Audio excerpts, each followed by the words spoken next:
সম্মানিত উপস্থিতি এবং দেশ প্রবাসের সম্মানিত ভিউয়ার্স, আপনারা জানলে খুশি হইবা যে দোয়ালগ্রাম মসজিদের চাদর ডালাই সম্পন্ন হওয়ার পরপরই 1 মাসের ভিতরে আমরা নিচ ডালাইয়ের উদ্যোগ নিছিলাম। তো বিভিন্নভাবে আমরা প্রত্যেকের লগে যোগাযোগ করার পরে আগেও আমরা যারা সহযোগিতা করছেন বড় অঙ্কর সহযোগিতা দিয়া, এখনো আমরা সহযোগিতা কররা এর ধারাবাহিকতায় আজকে আমরা আল ইহসান সামাজিক সংগঠন, যেটা আমরা টাট্টিউলির আল ইহসান সামাজিক সংগঠনের পক্ষ থেকে এই মুহূর্তে জুমার নামাজের পরপর আল ইহসানের সম্মানিত সভাপতি মহোদয় এবং কেশিয়ার মহোদয়ের পক্ষ থেকে আমরা দোয়ালগ্রাম জামে মসজিদের পরিচালনা কমিটির সম্মানিত সভাপতি সহ আমরার কাছে 28,000 টাকা হস্তান্তর করছেন। সবাই আলহামদুলিল্লাহ আলহামদুলিল্লাহ।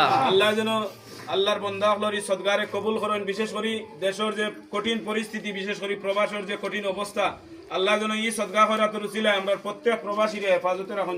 আমিন। আর বিশেষ করে তারা যে প্রস্তাব যেটা দিছেন যে আমরা এই সহযোগিতা শেষ নয়, যতদিন পর্যন্ত এই মসজিদের নামে অনুদান আইব ইনশাল্লাহ আমরা ধারাবাহিকভাবে আপনারা কাজে অংশগ্রহণ করবো এবং লগে থাকবো। আপনারা আমরা লাগি দোয়া করতে এই দাবি রাখছেন, আমরা সবসময় আপনার লাগি দোয়া করি। প্রবাস থেকে আমার মখলিস মামা সহ আমার দোয়ালগ্রামের সোহেব ভাই সহ অনেকেই সহযোগিতা করছেন। আপনারা প্রত্যেকের লাগি দোয়া রইল। আল ইহসান সামাজিক সংগঠন সামনের দিকে আরো আগুয়ে যাইতো, আমরা প্রত্যেকে দোয়া করি। আসসালামু আলাইকুম ওয়া রাহমাতুল্লাহ।